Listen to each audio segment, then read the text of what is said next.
วันไหวก่อนลาภาพเมื่อยร้อยคืนไม่ชื่นเหมือนน้องอยู่ไกลเกิดร้อยให้ไม่คล้ายหนาวได้หรอกนาบ้านน้อง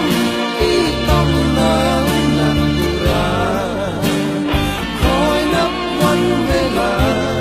จะกลับมาอบไอรักเก่าเป็นลมเห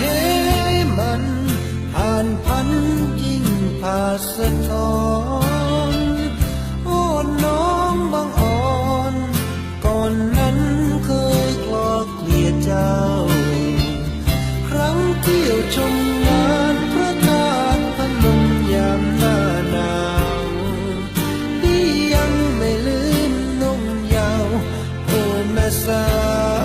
วเรนู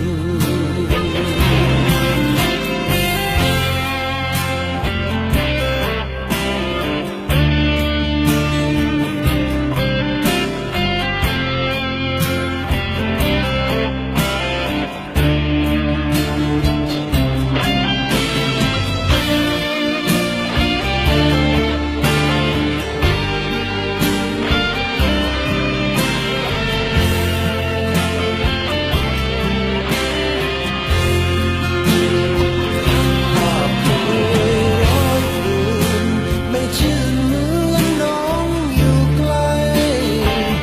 เก็บร้อยให้ไม่คล้ายหนาวได้หรอกนาบ้านน้องที่ต้องหนาวหนักอุรา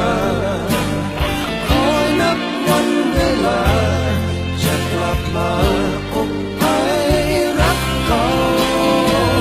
เห็นลมเหมันผ่านพันยิ่งผ่าสะท้อน